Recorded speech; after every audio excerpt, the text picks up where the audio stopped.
Alright, what's going on, guys? So today I have a full FIREBASE Z Easter egg tutorial for you. Now this is going to be made for solo players, but just like my D Machine guide, all of the steps are exactly the same if you're playing by yourself or with other people, so you should be able to follow along. This is going to be the most comprehensive and easy to understand guide. We're going to take it slow, and I'm going to walk you through each step so that you completely understand it and are comfortable with doing this and repeating them on your own. Now this Easter egg is actually pretty easy to do once you understand how it works, but if you guys are finding that you need additional help, then feel free to leave your gamer tag in the comment section down below and party up with any other people that you see in there and get some games going and get this Easter egg done. And also, I did work very hard putting this guide together and understanding the steps so I can convey it to you as clearly and concisely as possible. If you enjoy the video, all I ask in return is a like rating. It's completely free. That would be awesome. Remember to subscribe if you're brand new to the channel for more zombies content, including Easter egg guides and everything like that. But with that being said, ladies and gentlemen, let's get into the full FIREBASE Z Easter egg guide. So as soon as you spawn into the game, you're actually going to want to save as many rounds as you can, but obviously you're going to need to build a little bit of points. So the first thing you should do is talk to Ravenov behind the counter so you can get that little part started. And as a solo player,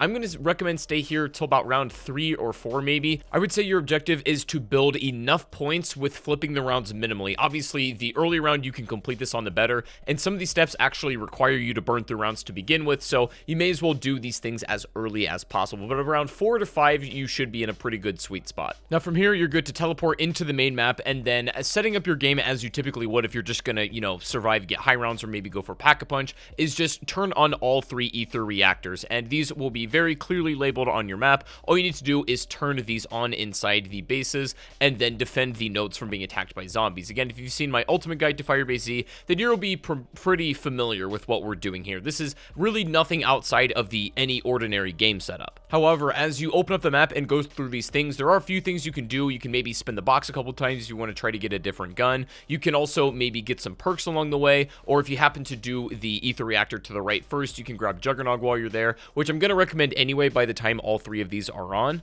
Also grab the Rayquay weapons blueprint that is located in the weapons lab room. Now, if you do happen to get this out of the box, for some reason at the beginning of your game when you get this, again, you actually won't need to craft the wonder weapon, but you will need it for later in the Easter egg for a particular step. So somebody in your game, if not you, is at least going to have it sometime. To do the Rayquay wonder weapon, you obviously need to go and get the blueprint. Then you need to head over to Scorched Defense and then extract the eyeball from the zombie that's laying on the tank. Those of you who watched my ultimate guide to the map will know exactly how to do this, but once you extract the eyeball, you need to bring it over to the retina scanner at the computer, which will reveal a key under that desk. Again, as far as this stuff, if you end up getting the Rayquay by any other means, then you don't need to do what I'm doing right now to obtain this wonder weapon or do this mini side quest. Then you need to take that key over to the barracks areas and open up all the lockers. Of course, there are 2 sets of barracks right across from each other, so if you don't happen to get the mimic spawns, and then when it dies and it drops you your wonder weapon piece, then keep opening lockers and eventually you will get it. If you still need further help building the Rayquay wonder weapon, you don't know how, I will cover more of it in this video, but if you want a really in-detail explanation,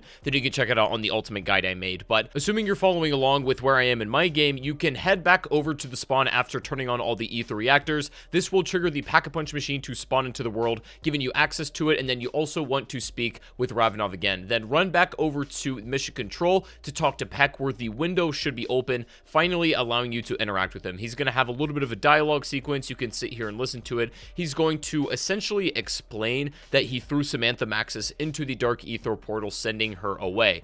And in order to rescue her, then we're going to have to bring the Dark Ether portal back. Run back over to spawn and talk to Ravenov once again after you're done talking to Peck, and he's going to give you yet another sequence of dialogue and then also give you a digital key card. And with this key card, you're going to need to open 3 different lockers. We are essentially going to be building a truth serum compound, so we need a mixture of chemicals, and they can all be obtained on different parts of the map. So make sure you grab the key card, and I'm going to show you where all the locations for these lockers are. The first one is literally 10 feet away from where you grabbed the key card to begin with, and it's literally right across the street. You grab the first compound. After that, make your way back to the central hub of the map, and the last 2 lockers will be located over here. The first one is just past the open lot and will be located tucked away in this side hallway in the engineering section. Exact same thing, you're going to get the green compound out of that one, And then the third and final location for the compound will be just above Juggernog, and you're going to do the exact same thing you did on the previous lockers. Just interact with it, wait a second, it will pop open, revealing the last compound. This should be the blue one, and then assuming you have all three, you can check on your minimap or you can check on your HUD. You can run these over to past the barracks in the medical bay or in the field hospital, and then you can place those compounds inside this red machine, and they need to mix into their liquid form first, and then we have to install it in the machine. After you've made it in the liquid form, you need to watch out because hellhounds are going to spawn, and honestly quite a few of them. They are no joke in this map as they leave a puddle of fire behind, so you're going to want to be cautious and looking out for that as well. But once you take out all those hellhounds, you can go back over to the machine again, change the liquid over into the gas, and then grab the entire unit of the machine. As soon as you've done that, you can take that entire truth serum machine over to the OPC, which is the dome area of the map, and on top of that dome platform will be an AC unit that you can actually hook the machine up to, and this will push the truth serum into the air and then into Peck's room. And so you're going to make sure that you interact with him as well to begin the sequence. Now, the zombies at a certain point will stop attacking you while the sequence is playing out, because Peck is going to be telling you a lot of useful information here, but more importantly, he's about to bust it down, and he's going to get really jiggy with it for about the next 5 minutes. After he's all done talking with you, you can head over to the data center and unlock this machine, which should give you access to the essence traps. Now, these are basically Pokeballs, and what we need to do is capture mimics, specifically 3 of them in this Pokeball. Now, this is the step that everybody gets stuck on, and nobody really seemed to understand. I went into a solo game and had to reset a couple of times until I finally figured it out. So before I explain how this is done, I am going to recommend that you get at least a little bit more setup. You try to acquire as many perks as you can without flipping too many rounds, obviously, because you're going to want to save these rounds and keep them as low as possible. I'm also going to strongly advise that you finish building the Rayquay, or at least getting through as many of the parts as you can. Go and do the computer step right now, which again, if you guys don't know how to do, you need to essentially watch the inputs from this computer pie chart. It will stop on a section and it will make a different noise, and it'll do that on 3 different sections. You memorize those and then you input them into the dartboard and then shoot the bullseye to unlock it,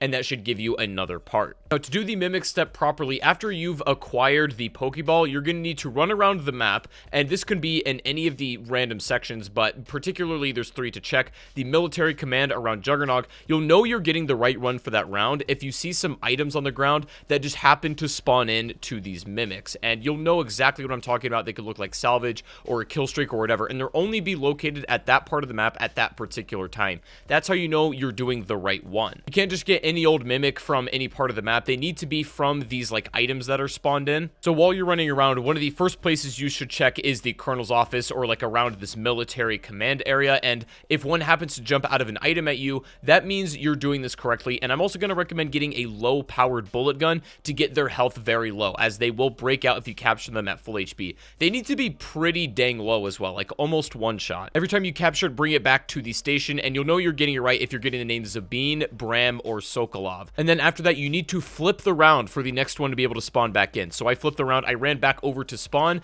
and then the item that was inside of Peck's office were just spawned there, and a mimic jumped out. Now, the one that specifically came out of the item is the one I'm going after, because you can see in the gameplay, one's at full health and one is low. The one that's low is the one that spawned from those items, so I'm specifically trying to capture that one. If the one you're going after and a brand new natural mimic happens to spawn into your game, I'm going to recommend just literally killing the one that naturally spawned, and the one that came out of the item, make of the utmost priority, and then capture that one as well. Once again, run that back to the data collection info and then apply that in. Make sure to grab your Pokeball again, and hopefully that's one of the names, Zabine, Sokolov, or Bram. If you need to troubleshoot and this step simply isn't working for you, just end the round, kill off everything you have, and then get a fresh start running around the map. Don't kill anything until you see these items spawned in, and then go after that mimic that specifically comes out of the item whenever you do locate it. After you've checked the upper unit in spawn near Peck's quarters and gotten the mimic from there, then run over to the motor pool, and you should be able to get another mimic to spawn roughly in this area, again coming out of an item.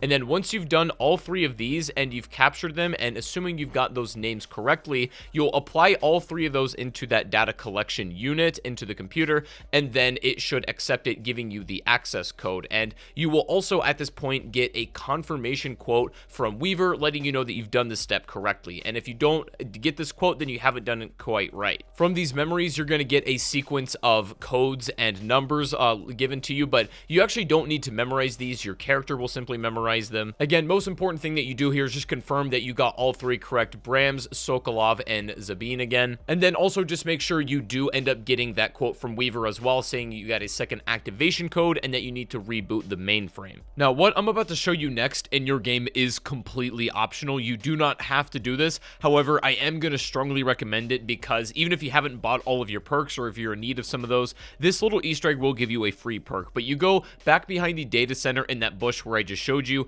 and you're going to pick up Sergey's head, and then you're going to bring this into the medical bay where you were earlier making the truth serum, but bring the head over to this charging plate, and then what you're going to notice is it needs a zombie soul inside of this essence trap, and you can just use any regular zombie so long as that trap is charged, and then bring that device back downstairs into the medical bay, and then place that inside of the empty slot right there, the port to charge it up. The head will start speaking as the ethereal voice will now be running through it, and it will give you a code to put into the safe that's actually located in the colonel's office. Now, I believe the code is the same every time, but you don't need to even remember that. You can simply go and unlock the safe, but as soon as you touch it, get out of that office, and I mean get out. You really won't even have time to check the contents of that safe or even drink the perk. Simply open it up and then kill the hellhounds as fast as possible. I recommend you back up pretty far into the jungle defense area. Now, you do need to be pretty close to the actual main building so that hellhounds continue to spawn. You can take them all out. This sequence will usually take about a minute to eliminate them all.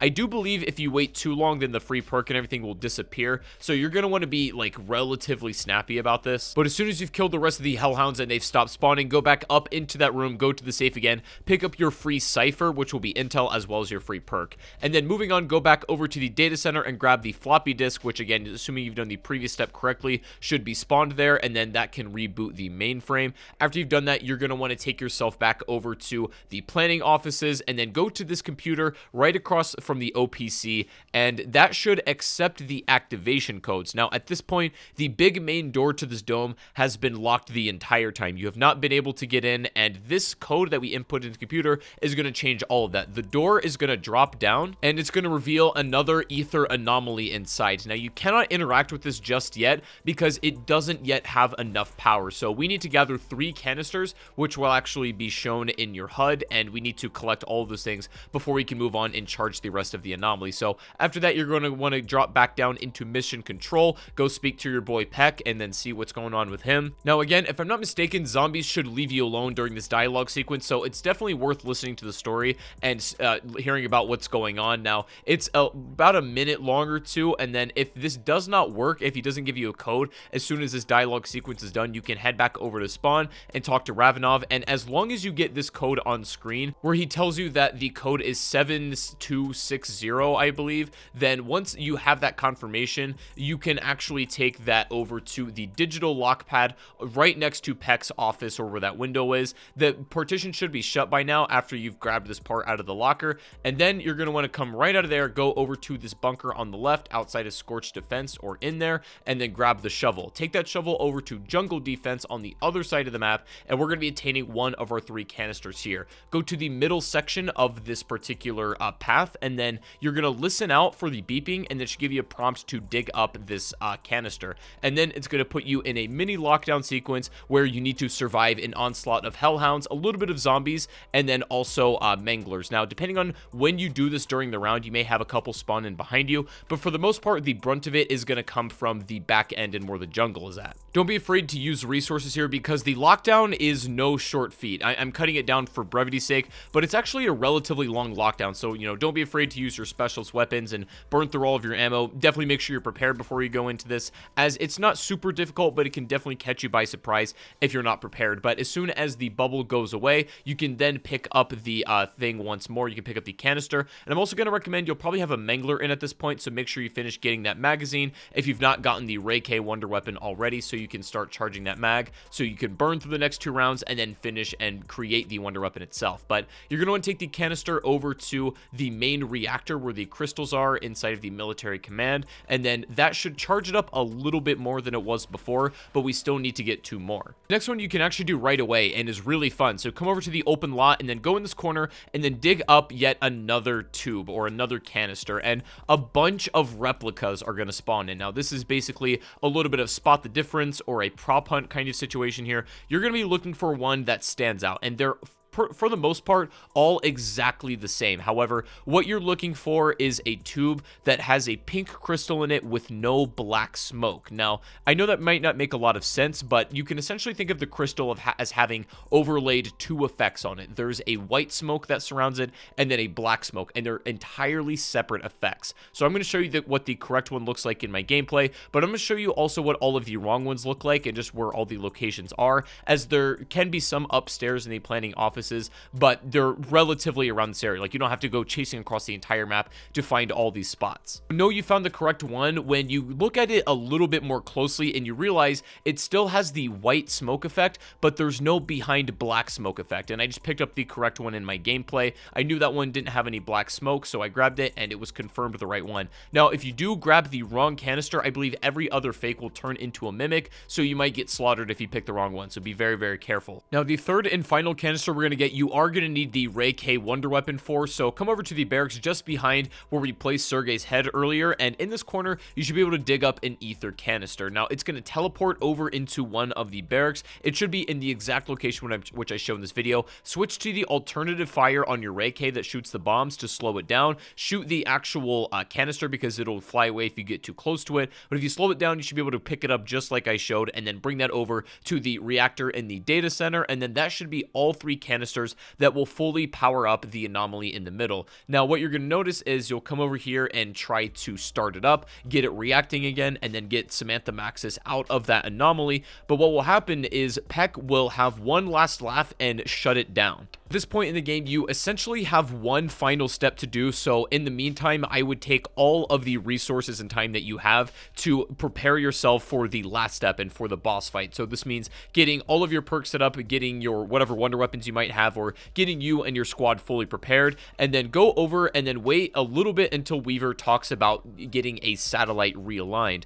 And once you've done that, you can interact with this computer, and you need to realign the satellite dish. Now, this will be randomized every game, but what you are looking for on the screen, you can move this little blue dot around with your D-pad, by the way, and you need to line up the blue dot with one of the satellites that has a question mark icon on it. Now, in solo, it's a little annoying because you're kind of glued to this, and you have to move around with the D-pad. It's a little bit slow, so to make it less painful, I highly recommend using Ether Shroud or playing co-op. Have somebody watch a zombie while you do this, but when you find the one that has a question mark icon, press X or interact with it, and it should realign the satellite that is over on the other side of the map into space. And again, depending on the angle and what your game is like, it might be a little bit different to what you're seeing on screen, but as long as the lasers shoot out and you get this confirmation, this dialogue on screen letting you know that you've done it correctly, you are just about prepared for the boss fight. Now, usually in Cold War Zombies or Easter egg guides in general, I don't typically give you like a recommended setup or some exact things or pieces of equipment that I recommend for the fight.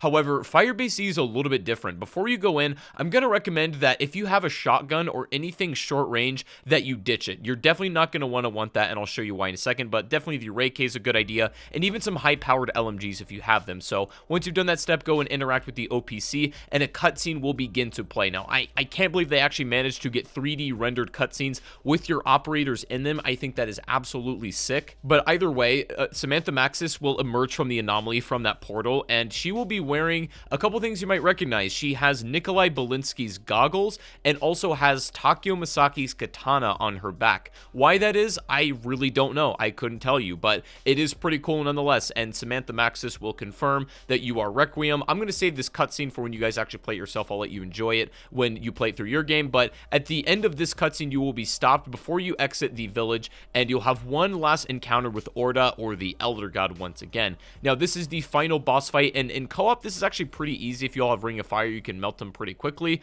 but in solo, it's a little bit more tricky, and I'm going to recommend that you take your time, and then also just loop around, and make sure that you don't have any short-range weapons that cannot reach the boss enemy, because you don't want to get too close to him, and also zombies, manglers, and mimics will be spawning during this time. So really, my strategy strategy in this was just to loop around and wait for him to be vulnerable as he does certain attacks that open up his mouth and that make him severely vulnerable to damage. You can usually do like 1,000 per shot depending on your gun. He has a direct slam that can pretty much one-shot you if you're in the middle, so you're going to want to watch out for that. He also has locusts that can swarm out of that big hand that opens up, so you're just going to want to run inside if that happens. As long as you loop around and are comfortable with the buildings and like all the parkour areas that are around this area, you should have no problem taking this out at all. And again, take your time. There's no rush to, you know, speed run delete this man. One tip I will give you as well is be very mindful of manglers, because if they happen to sneak up on you while you're dealing damage to the boss, they can literally one-shot you with their hook. So that's something you're going to want to be very cautious of. But just simply take your time, don't panic, and wear down his health. You have absolutely no rush to get through this,